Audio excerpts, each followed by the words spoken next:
तो world cup से आ रही है एक अच्छी खबर कि पाकिस्तान न्यूजीलैंड के खिलाफ मैच जीत गया है। डकवर्थ लुइस मेथड के तहत 21 रन से पाकिस्तान फातेह करार पाया है। पाकिस्तान की वर्ल्ड कप में ये चौथी कामयाबी है और इस कामयाबी के साथ ही सेमीफाइनल की उम्मीद पाकिस्तान के लिए बरकरार है। पाकिस्तान के 8 मैचेस में 4 कामयाबियों के बाद 8 पॉइंट्स हो गए हैं। फ़खर जमान आज के मर्द बहरान 126 रन की जारहाना नाकाबिले शिकस्त उन्होंने इनिंग्स खेली और मैन ऑफ द मैच करार पाए। फ़खर की जारहाना innings Pakistan Duckworth Lewis method के तहत कीवीज से आगे रहा है। पाकिस्तान पॉइंट्स टेबल पर अब 5वें नंबर पर आ गया है। न्यूजीलैंड का 8 पॉइंट के साथ चौथा नंबर है। नेट रन रेट की बात की जाए तो नेट रन रेट में पाकिस्तान से आगे है न्यूजीलैंड। प्लान के मुताबिक बैटिंग की, किस्मत ने भी साथ दिया। फ़खर जमान से जब गुफ्तगू हो रही थी मैच के बाद तो उन्होंने ये कहा और उन्होंने कहा था कि आज मेरा दिन था, अपनी इनिंग्स को मैंने बहुत इंजॉय किया और ये मेरी बेहतरीन इनिंग्स में से एक इनिंग है। उन्होंने कहा कि यादगार इनिंग्स मेरी 193 रन की थी जो मैंने शानदार बैटिंग की थी, लेकिन ये भी मेरी शानदार इनिंग्स में से एक इनिंग थी। और इसके साथ साथ उन्होंने कहा कि आगे अब हमें पीछे नहीं देखना है, आगे के जो मैचेस हैं उसमें कामयाबी के लिए हमने कोशिश करनी है और एग्रेसिव क्रिकेट अब हमने खेलनी है। तो साबिक test cricketer, legendary cricketer Mohammad Yusuf साहब हमारे साथ मौजूद हैं। बहुत शुक्रिया मोहम्मद यूसुफ साहब। क्या कहेंगे आप, आज का मैच पाकिस्तान ने अच्छा खेला, अच्छी कारकर्दगी रही, फिर ये मैच अपने नाम भी कर लिया और आगे आने वाले मैच में भी आपको क्या लगता है कि किस तरह की प्लानिंग होनी चाहिए? बिस्मिल्लाहिर्रहमानिर्रहीम में आज बड़ा अच्छा मैच जीत गए हम लोग, लेकिन सर मेरा ख्याल है कि जो 35 ओवर वाला था वो नहीं कर सके क्योंकि टारगेट बहुत ज्यादा था और विकेट भी अच्छा था। लेकिन जो फ़खर जमान ने इनिंग खेली है, टॉप क्लास इनिंग खेली है, उसने मैच को एक साइड पे कर दिया। वैसे ही प्लेयर है, जब भी वो चलेगा वो मैच को एक साइड पे कर देगा। बाबर भी अच्छा खेला उसके साथ, लेकिन मैं इधर बॉलर्स में मोहम्मद वसीम ने बहुत जबरदस्त बॉलिंग की। इस विकेट पे 3 आउट करने 60-62 रन दे के मैं समझता हूँ कि ये टॉप क्लास बॉलिंग है और पूरी टीम ने, ये टीम एफर्ट होती है जब इंसान जीतता है। और पाकिस्तान में एक तो ये चीज वाजे हो गई है कि अगर पाकिस्तान टीम अपनी इंटेंट सही रखे, स्ट्राइक रेट को ऊपर रखने की कोशिश करे तो वो बड़े स्कोर बना सकती है जैसे कि आज बनाया है। क्योंकि सामने टारगेट था 400 रन करने थे, वो अपना माइंडसेट बना के आए थे। अगर हम हर मैच में पहली इनिंग भी हो तो अगर हम इसी माइंडसेट से आए तो हम 350 रन किसी भी टीम के खिलाफ लगा सकते हैं। ये एक चीज वाजे तौर पे मेरा ख्याल है कि पूरे पाकिस्तान के क्रिकेट हल्के में भी और पाकिस्तान की सारी आवाम के सामने भी आ गया होगा कि हमें 350 रन करने वाली टीम है, लेकिन सिर्फ हमारा इंटेंट और जो है स्ट्राइक रेट वो नीचे होता है जिसकी वजह से हम 280-90 करते हैं। अगर हम अपनी इंटेंट ऐसे रखें जैसे आज फ़खर खेला है, बाबर ने भी आज मेरा ख्याल है 100 के स्ट्राइक रेट से रन किए, तो इसको और बेहतर करेंगे तो मेरा ख्याल है हम किसी भी टीम को 350-400 रन मार सकते हैं। बिल्कुल ठीक है। अच्छा यूसुफ साहब, आप नहीं समझते कि फ़खर जो हैं वो यकतरफा तौर पर एक वन साइडेड ही मैच जितवा सकते हैं, उनके अंदर इतनी कैपेबिलिटी है? बांग्लादेश की अगर बात की जाए तो उन्होंने 80 से ज़ायद रन बनाए, आज भी 126 रन उन्होंने बनाए। थोड़ा सा इनको पहले इस्तेमाल कर लेते, पिछले मैचेस में इनको बिठा दिया गया था, पहले अगर इनको यूटिलाइज कर लेते तो टीम पाकिस्तान के लिए ज्यादा बेहतर नहीं था?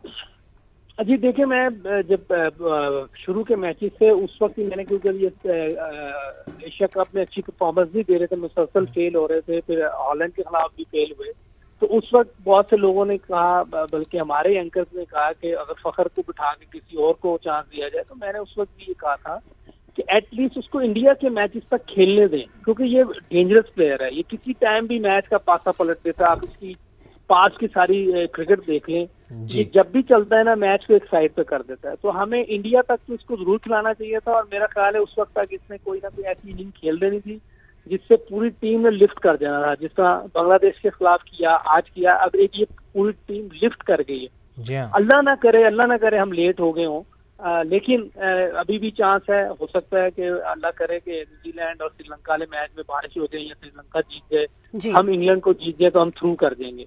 लेकिन इंटेंट बार इंटेंट की बात, मैं वर्ल्ड कप शुरू होने से पहले की ये बात कर रहा हूँ कि 350-400 वाली विकेटें हैं, हमें ये टारगेट, ये जहन बना के ग्राउंड, बिल्कुल हमें ये टारगेट, इसी का जहन बना के ग्राउंड में उतरना चाहिए। आप हमारे साथ मौजूद ही रहिएगा।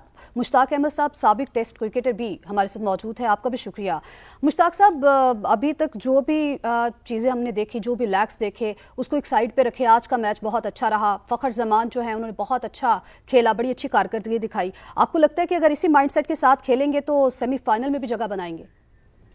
बिस्मिल्लाहिर्रहमानिर्रहीम। बिल्कुल आज बड़ी पॉजिटिव चीजें नजर आई और ये आज के मैच की नहीं है, ये आने वाले वक्तों में जो मॉडर्न क्रिकेट की हम बात करते हैं, मॉडर्न क्रिकेट का मतलब ही ये है कि आपने इस तरह का इंटेंट दिखाना, और फखर जमान उसके लिए बेहतरीन एग्जाम्पल है।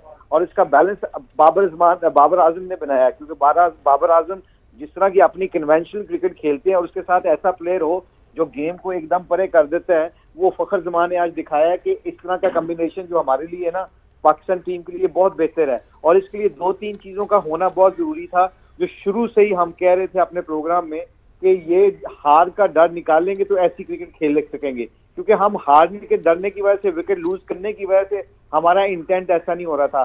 तो आज देखो डू एंड डाई वाला मैच था, 400 स्कोर करके वो थे पाकिस्तान के ऊपर, वो प्रेशर नहीं था कि बस हार गए तो हार गए, कोई बात नहीं, हमने जाना है ऑल द वे। तो वो फिर जब बंदा इस तरह का माइंडसेट बना लेता है ना, तो 2-3 मैचों में हो सकता है हम जल्दी आउट हो जाए, फखर जल्दी आउट हो सकता है, मगर ऐसा जब वो खेलेगा तो फिर वो टीम को परे करके मैच जिता देगा।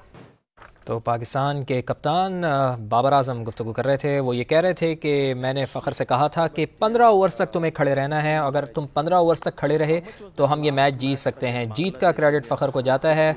प्लान यही था कि पार्टनरशिप बड़ी लगानी है। तो मुश्ताक अहमद साहब भी हमारे साथ मौजूद हैं।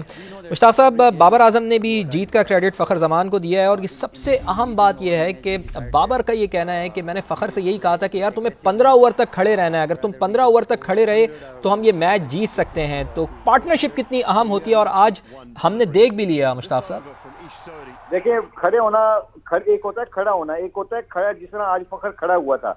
वो खड़े होने का मतलब हमने क्लियर करना है, जो हम बार बार कहते हैं कि खड़े होने का मतलब है अपनी स्ट्रेंथ पे रह के आपने खेलना। और इस इसकी फखर की स्ट्रेंथ है एग्रेसिव क्रिकेट खेलना फ्रॉम द बॉल 1।